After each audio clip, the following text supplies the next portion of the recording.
Okay, now before you guys crucify me and say, how could you take an old school Nicolson file and start turning it into a Tanto-esque knife, hear me out. This thing was trashed. I mean, you can see all the grooves carved into it. It is dull as a butter knife, and the tang was not only broken off, but as you can see from what I've had to grind, it was also bent. And it was broken off at this end before I ground the Tanto into it. But gonna have another life. I'm obviously not done grinding it, but this thing, being as hard as good Nicolson files are, it's eating belts for a snack. And I'm trying not to get it too hard or too hot so that I don't lose the hardness on it. So, so begins today's shop update. I've been very busy. That's why you guys haven't seen a video in the past couple weeks. I've been working on version 2 of the bevel jig.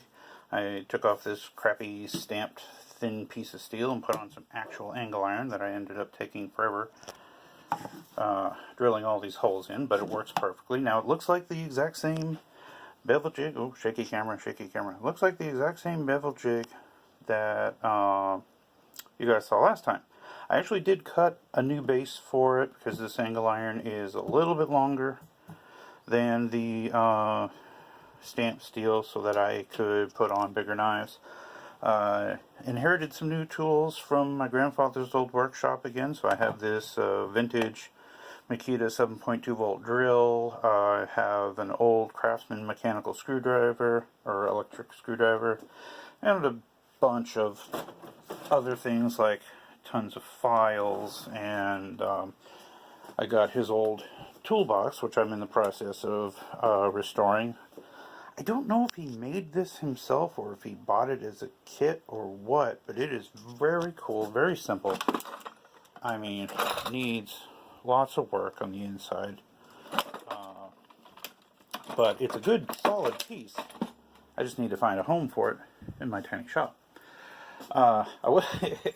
Funny enough, I was going to put it right there behind the belt grinder on the workbench. There's just not room for it. It would block off all the hammers, like all of them. Let's see, other than that, I've been working on making a new table for the drill press, which you can see from all the oil marks I've already used. I got this hobby vise, which is awesome. It's a tiny little vise, which is perfect for knife working. And as you can see, the whole thing rotates, and it has a set of jaws that works on round stock because it has that nice tiny little V groove in it that goes from side to side. So, cutting off handle scale pins and the like. But, oi, stuff. Yeah, come to find out that the battery pack for this poor guy is toast. I mean, it hasn't been charged in the 18 years since my grandfather passed, so yeah, it's not going to ever take a charge again. Did find a place that sells these, let me see if I can pull one out and show it to you. Hold on a second. I found, whoops, light adjustment, there. Found some place that carries these tiny little seaside, subsea type cells. They're like that much shorter than a standard subsea, so to get them to fit in the handle, yeah, you gotta get some cells that are like $3 a piece. Oi. But yeah, babble, stuff, shop. Not much else new going on right now. I mean, I'm still packed into the same little shop.